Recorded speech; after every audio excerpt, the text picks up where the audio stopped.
하나님의 말씀은 마태복음 1장 18절에서 25절까지인데 그 중에서 21절을 같이 봉독하시겠습니다. 아들을 낳으리니 이름을 예수라 하라.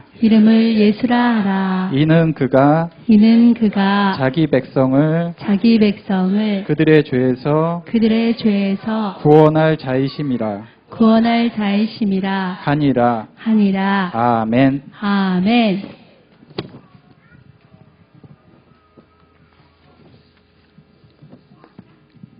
자, 우리 다 같이 신앙 고백하도록 합니다. 자, 시작. 주는 그리스도시요 살아계신 하나님의 아들이십니다. 아멘. 지난 한 주간 잘 지내셨나요? 네. 자, 우리 옆에 부모님들 같이 한번 인사 한번 해보도록 합시다. 여호와로 인하여서 기뻐합시다. 자녀에게 복음을 심읍시다.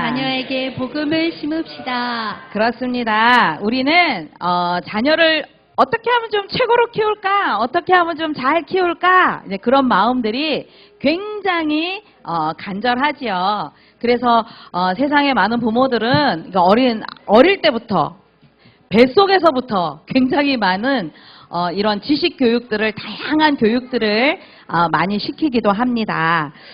그런데 지식 이전에 우리 부모님들은 좀 똑똑한 아이들, 어떻게 하면 좀 IQ 높은 아이들, 그런데 많은 심리학자, 유아교육학자들은요 이런 말을 하죠. 어릴 때부터 IQ 교육보다 더 중요한 게 사랑이 담긴 정서교육이다. 그래서 EQ를 많이 개발시켜줘야 된다. EQ가 뭐예요? 정서교육이죠. 아무리 지식이 높아도 이게 정서적으로 나에 대한 이 존재감, 나는 사랑받지 못했어, 나는 축복받지 못했어, 그런 감정을 가지고 아이들이 성장을 하잖아요. 굉장히 자존감이 낮은, 그래서 앞으로 이 아이들이 세상에 나가서 사회생활하기가 굉장히 어려울 수 있다는 것입니다. 그래서 지금 요때에 말하지 못하지만 부모 품을 24시간 절대 떠나지 않는 요때에 우리는 부모, 조부모, 그 뜨거운 이 십자가 사랑으로 우리가 자녀들을요 교육하고 양육을 해야 된다는 것입니다. 나중에 이 아이들이 자라나서 나중에 심리치료 받으러 다니고 언어치료 받으러 다니고 하면 얼마나 여러분들 한이 되겠습니까? 그래서 어릴 때가 굉장히 중요하거든요. 우리 품 안에 있는 이 시간표, 우리는 다른 거 교육하지 않으셔도 됩니다. 부모의 진정한 십자가 사랑, 그 사랑만이 내 아이들에게 줄 수 있는 유일한 사랑이라는 것이죠. 그래서 이 심리학자가 이런 말을 했어요. EQ 교육을 위해서는, EQ를 개발시키기 위해서는 다른 거 필요 없다. 돈이 많이 드는 것이 아닙니다, 여러분들. 나중에 요 시간표 놓친 다음에 이 아이들 다른 것, 정서적인 것, 심리적인 것, 아이들 개발시켜준다고 많이 센터 다니시는데요. 돈이 그때는 많이 듭니다. 상담 교육 받으려면 돈 많이 들어가지요. 치료 받으려면 돈 많이 들어가지요. 지금 돈도 필요 없는 지금 우리 아이들에게 어떻게 해야 되느냐? 많이 웃어주시기 바랍니다. 엄마가 힘들고 지치면 웃음이 절대로 안 나오겠지요. 아이들 바라볼 때마다 많이 웃어주시고, 아니 웃어주는 게 돈이 들어갑니까? 아니죠. 그리고 신체 접촉을 통해서 많이 쓰다듬어주고 안아주는, 피부는 제2의 두뇌라고 했습니다. 이 아이들 많이 스킨십을 통해서 안아주고 할 때에 EQ가 개발이 된다고 하지요. 그리고 끊임없는 격려, 끊임없는 칭찬, 끊임없는 사랑의 메시지를 많이 들려줘야 되겠지요. 그리고 이 아이들에게 더 중요한 것, 집에서 부모가 만들어주는 음식들을 좀 많이 먹여라. 제가 신방을 갔더니 문 앞에 이 가방이, 이 네모난 가방이 대롱대롱 달려있어. 저거 뭐냐? 제가 들고 들어갔어요. 그랬더니 아이 이유식이래요. 이 엄마들이 아이 이유식도 시켜서 먹이고 국도 시켜서 먹이고 집안에서 절대로 요리를 하지 않는 이런 세대가 요즘 세대더라고요. 아가들하고 함께 음식 냄새를 풍겨주면서 엄마가 손수 만들어준 이런 음식이 우리 아이들에게 굉장히 사랑이, 정서가 전달되어지는 것입니다. 아무리 시대가 급변하고 문화가 바뀌어도요, 우리의 사랑은 바뀌면 안 되잖아요. 엄마의 그 작은 그 정성 하나에 우리 아이들은 그 사랑이 전달이 된다니까요. 더 중요한 것, 우리 아이들에게 EQ 개발에 더 중요한 것, 믿음을 심는 것입니다. 부모와의 이 신뢰가 쌓이도록 늘 믿음을 주고, 부모가 거짓말을 하면 안 되겠죠. 장시간 엄마를 못 볼 건데 엄마 금방 갔다 올게, 빨리 올 거야, 늘 거짓말로 아이들을 속입니다. 아이들은 알아요. 믿음을 주셔야 되죠. 엄마가 이런 상황이 돼서 엄마가 조금 오랫동안 못 볼 건데 기다려줘야 되는 거야. 그렇게 우리는 사실을 가르쳐줘야 되죠. 그리고 더 중요한 것, 부모를 통해서 하나님과의 이 믿음 관계, 신뢰 관계가 쌓이도록 하는 것이 굉장히 중요한 교육 중에 교육이라는 것입니다. 여러 가지 알려들었는데 돈이 들어가는 것이 있습니까? 물질이 많이 들어가는 항목이 있습니까? 그 어느 하나도 없습니다. 무엇이냐 하면 바로 자녀들을 양육하고 후대를 품에 안고 있는 우리 부모와 조부모님의 마음 중심에 십자가 예수 그리스도의 사랑만 있으면 그 사랑으로 얼마든지 내 자녀의 지금의 이 축복된 이 메시지와 또 이 아이들의 앞으로 살아갈 가장 중요한 이 정서가 바탕이 되어져서 우리의 자녀들은 세상에 나가서도요, 당당하게 하나님 사랑을 전하는 그런 렘넌트로 성장할 수 있다는 사실입니다. 오늘 제목이 놀라운 그 이름 예수. 우리 부모님들은 지난주에 받았던 말씀인데 다시 한번 마음에 새기셔서 왜 놀라운 이름이 예수인가를 우리가 언약으로 붙잡고 이제는 한 주간 동안 자녀들과 함께 예수 그리스도의 이 놀라운 이름을 또 나누어 보시는 그런 축복이 된 예배가 되시기를 바랍니다. 우리에게 예수님의 이름이 놀라운 것은 첫 번째, 바로 예수님은 우리에게 구원자가 되셨기 때문입니다. 마태복음 1장 18절 말씀에 예수의 나심은 이러하니라. 그의 어머니 마리아가 요셉과 약혼하고 동거하기 전에 성령으로 잉태된 것이 나타났더니 말씀을 하셨죠. 마태는 이 마태복음을 기록하면서 예수님의 탄생 과정을 아주 굉장히 세밀하게 기록하고 있습니다. 당시 이 유대 나라의 이 결혼 풍습은요, 부부가 되기 위해서 약혼을 먼저 하고 1년 동안 이제 동거하는 그런 기간을 두었습니다. 우리나라의 결혼 제도는 결혼식만 올리면 바로 가정을 꾸려서 부부가 함께 생활을 하지만 유대의 이런 결혼 풍습은 1년 동안은 이렇게 부부가 서로 관계를 하지 않는, 그러나 법적으로 부부의 효력을 가진 그런 풍습을 가졌다고 하지요. 그런데 이렇게 약혼만 했을 뿐인데 아내가 임신을 했다는 그 소식을 들었을 때 남편은 얼마나 충격이었겠습니까? 굉장한 충격을 받았을 것입니다. 그래서 하나님께서는 천사를 보내서 이 요셉의 꿈에 현몽하게 해서 아내 데려오기를 무서워하지 말라. 그는 성령으로 잉태된 자다. 이렇게 말씀을 주고 있습니다. 그래서 이렇게 예수님은 어떤 분이냐 하면 보통 사람들과 달리 바로 성령으로 잉태되신 예수님이라는 것을 우리가 알 수 있죠. 이미 예수님은 구약의 약속대로 오신 분이라는 사실입니다.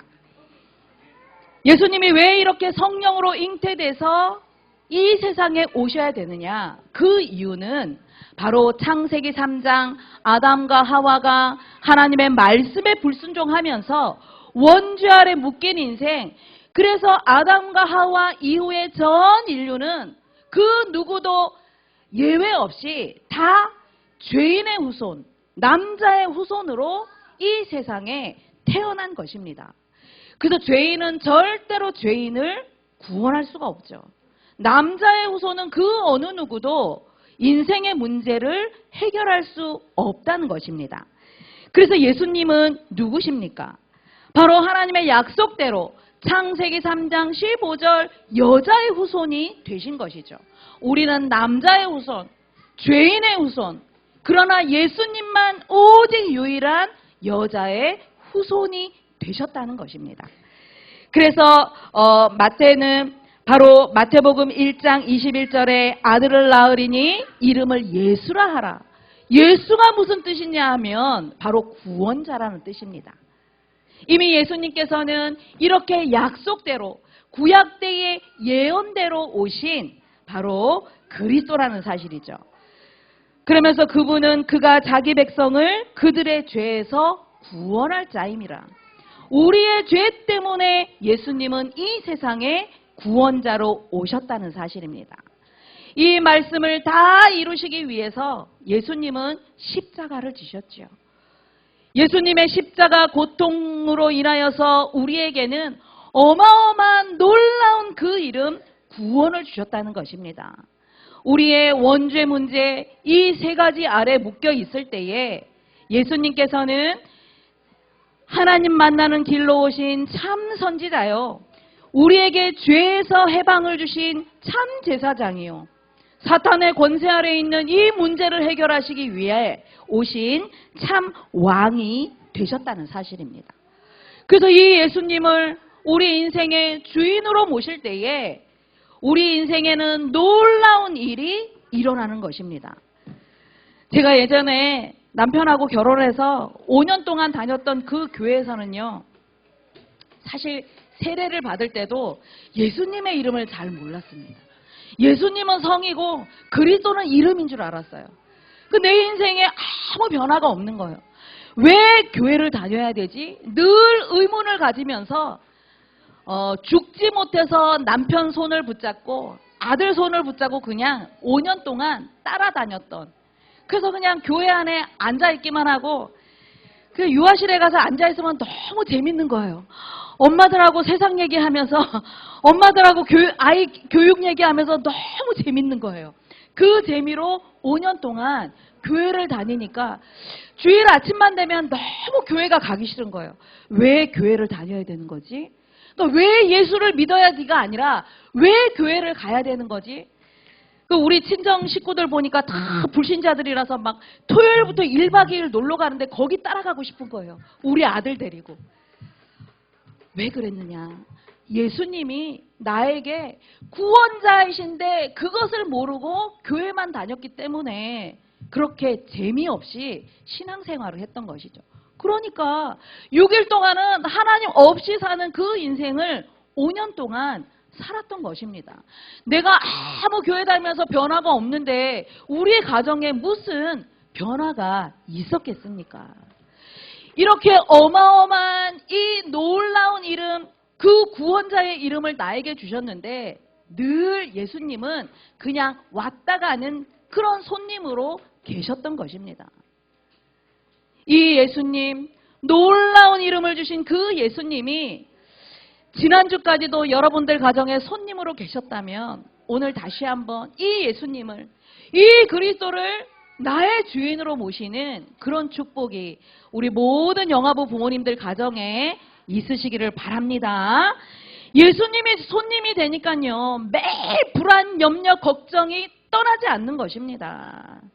그런데 예수님이 주인이 되시면 우리의 가정에, 우리 인생에 놀라운 일이 생기는 줄 믿으시기를 바랍니다. 그러니까 하나님이 저를 전도사를 세우셨다니까요. 아, 예수님이 내 인생의 모든 문제를 해결하신 그리스도가 되셨구나. 이게 딱 발견되는 그 순간부터 제 인생의 변화가 시작되었던 것입니다. 그래서 늘 듣던 예수님, 늘 다른 사람이 말하는 그 그리스도가 아니라 예수님이 진정한 나의 그리스도, 진정한 내 인생의 주인으로 다시 한번 삼으시는 그 회복이 있으시기를 바랍니다. 예수님의 그 첫 시작이 가나 혼인잔치였는데 손님으로 초대되어서 갔잖아요. 그랬더니 그 혼인잔치가 기쁨이 충만해야 될 그 혼인잔치집이, 결혼식장이 완전히 문제에 쌓였던 것입니다. 포도주가 떨어졌던 것이죠. 그래서 예수님을 다시 한번 그 혼인잔치집의 주인으로 삼아서 말씀에 순종할 때에 그 현장에 완전히 놀라운 변화가 일어나는, 기쁨이 회복되는 그런 기적을 맛봤던 것입니다. 귀한 자녀들 양육하면서 늘 기뻐야 되는데, 여러분들 한 주간 동안 얼마나 지치고 힘든 일상을 가지고 오늘 또 이 자리에 나오셨습니까? 자녀를 양육하면서요, 힘들지요. 당연합니다. 하나 키울 때도 힘들었는데 이제 둘, 셋 되니까 더 어려울 수 있지. 그러나 기쁨이 충만하고 행복은 다른 데서 오는 것이 아닙니다. 돈이 많이 드는 것도 아닙니다. 우리의 믿음의 중심이 어디를 향하고 있느냐, 그것이 바로 문제인 것이죠.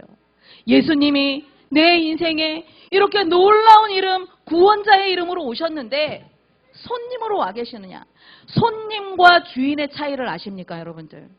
손님은 아무리 대접을 잘해도요, 가셔야 됩니다. 아, 이분이 이 손님으로 오셔가지고 우리 집에 눌러 살면 우리가 얼마나 괴롭겠습니까?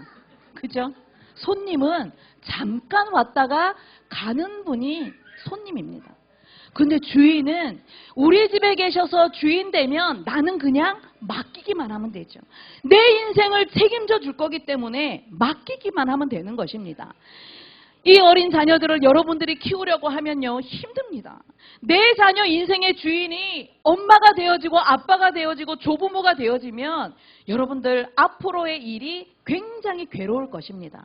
그런데 내 자녀 인생의 주인이 놀라운 이름으로 오신 그 구원자 예수님이 되신다면 여러분들이 앞으로 자녀를 양육하는 그 일은요, 굉장히 쉬워질 것입니다. 그래서 귀한 자녀 양육하며 우리의 현실은 너무 힘들고 어려울 수 있지만 구원을 주신 예수님으로 인하여서 기뻐한다면 반드시 그 이름으로 인하여서 여러분들의 가정에 매일매일의 기쁨이 넘치는 그런 축복이 있으신 줄 믿으시기를 바랍니다. 그래서 놀라운 그 이름 예수를 매일매일 부르시고 매일매일 찬양하셔서 귀한 자녀들에게 구원자의 이름이, 그 이름이 각인이 되도록 양육하시는 여러분들이 되시기를 바랍니다. 우리 찬양 하나 하겠습니다. 우리 최고의 사랑, 우리 찬양 하나 하도록 합시다. 최고의 사랑 찬양합시다. 하나님 내게 주신 그 사랑, 최고의 그 사랑, 예수님 십자가의 그 사랑, 나에게 주신 사랑, 예수님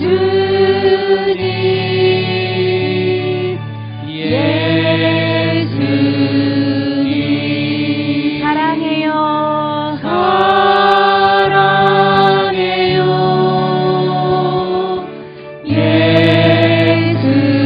다시 한번 해봅시다. 하나님 내게 주신 사랑, 하나님 내게 주신 그 사랑, 최고의 그 사랑, 예수님 십자가의 그 사랑, 예수님 십자가의 그 사랑, 나에게 주신 사랑, 예수님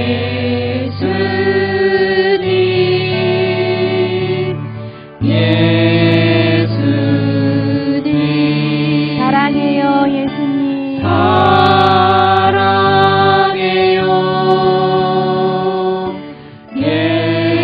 예수님. 아멘. 자, 두 번째입니다. 예수님의 이름이 우리에게 놀라운 것은 바로 예수님은 임마누엘 하나님이시라는 사실이죠. 마태복음 1장 22절 23절 말씀에 우리 다 같이 한번 합독을 한번 해볼까요? 자, 시작. 이 모든 일이 된 것은 주께서 선지자로 하신 말씀을 이루려 하시니라. 이르시되 보라 처녀가 잉태하여 아들을 낳을 것이요 그 이름을 임마누엘이라 하리라 하셨으니 이를 번역한즉 하나님이 우리와 함께 계시다 함이라. 아멘.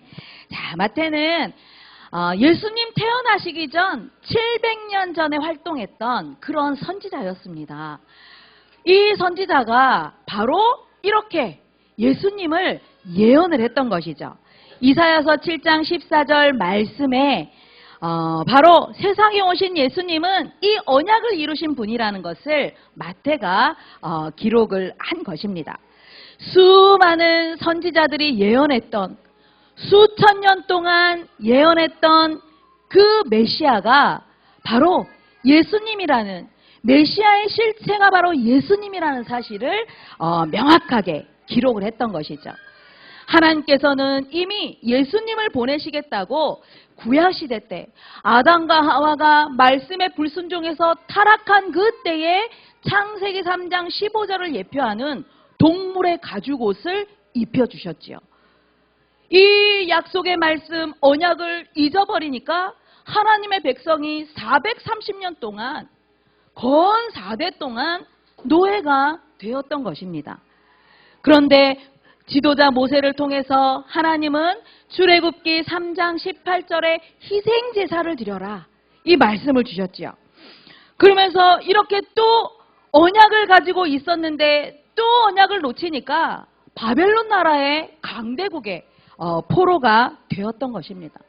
포로가 되니까 인생에 살 소망도 없고 희망도 없고 비전도 없는 하나님의 자녀에게 이사야 선지자를 통해서 이렇게 최고의 소망 메시지, 비전의 메시지, 임마누엘을 주셨다는 사실이죠. 그래서 임마누엘이라는 뜻은 하나님이 우리와 함께 하시다는 뜻이죠. 우리 옆에 부모님들 같이 한번 인사해 봅시다. 하나님이 당신과 함께 하십니다. 하나님이 당신과 함께 하십니다. 24시간 함께 하십니다. 24시간 함께 하십니다. 그렇습니다.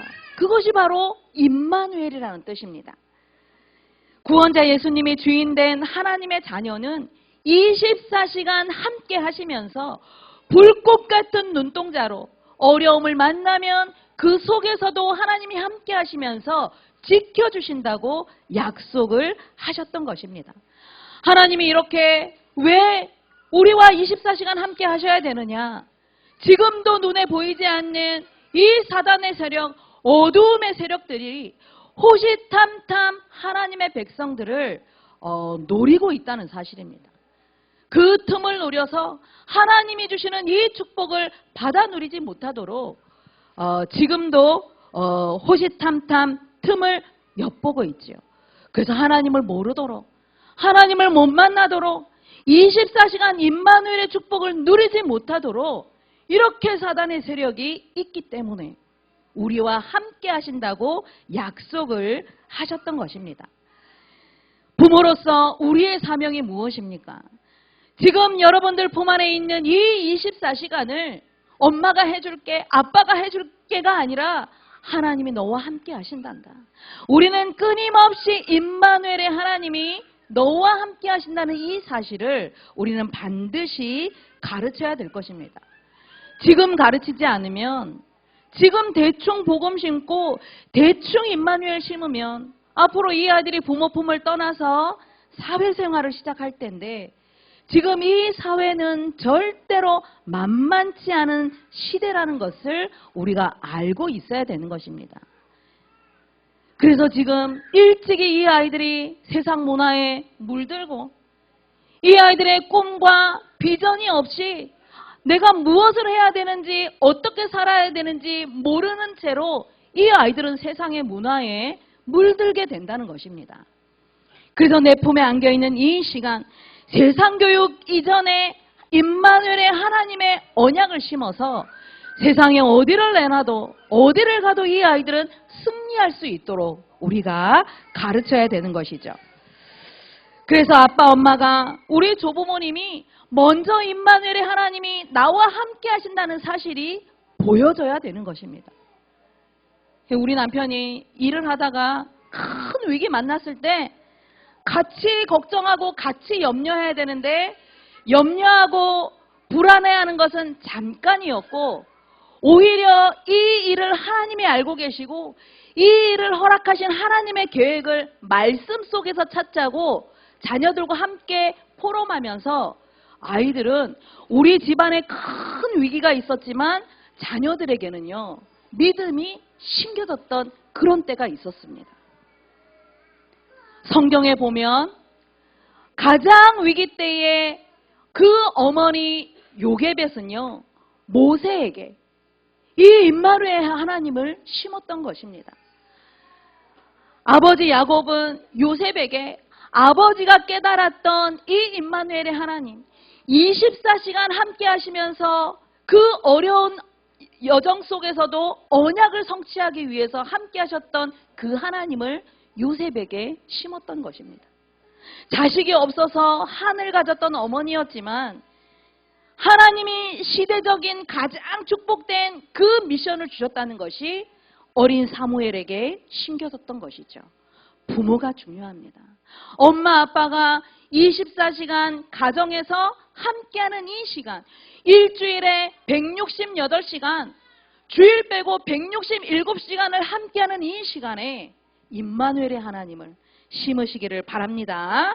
그래서 앞으로 이 아이들이 모세처럼 요셉처럼 저렇게 사무엘처럼 하나님이 쓰시는 그 때에 우리 부모님도 기쁘지만 하나님이 가장 최고로 기뻐하시는 그 한 사람이 되는 줄 믿으시기를 바랍니다. 그래서 결론입니다. 우리가 자녀들을 어떤 눈으로 봐야 되느냐? 마냥 어리고 마냥 연약한 그런 존재가 아니라 우리 하나님이 보시는 기준으로 우리 하나님이 자녀들을 어떻게 보고 계시느냐? 바로 서밋으로 보고 계신다는 사실입니다. 왜냐하면 놀라운 그 이름 예수 그리스도의 그 이름을 붙잡고 귀한 자녀들에게 복음을 심고 언약을 전달하면서 237 나라 그 큰 비전을 심어서 하나님이 쓰실 렘넌트로 준비되는 가정이라는 사실을 알고 있기 때문이죠. 그래서 우리의 기준으로 우리의 수준으로 자녀를 바라보지 마시고 하나님의 수준이 되셔서 말씀을 가지고 자녀들을 영적 서밋의 눈으로 보시는 우리 모든 영아부 가정들이 되시기를 바랍니다. 말씀을 보니까 하나님이 우리 자녀들을 어떻게 쓰신다고 했느냐? 신명기 28장에요. 잘 나와 있습니다. 내가 너로 여러 민족에 들어 쓰시겠다. 큰 민족을 이룰 때에 내 이름을 들어 쓰시겠다. 약속을 주셨죠. 그리고 내가 너로 머리가 되게 하고 꼬리가 되게 하지 않겠다. 약속을 주셨습니다.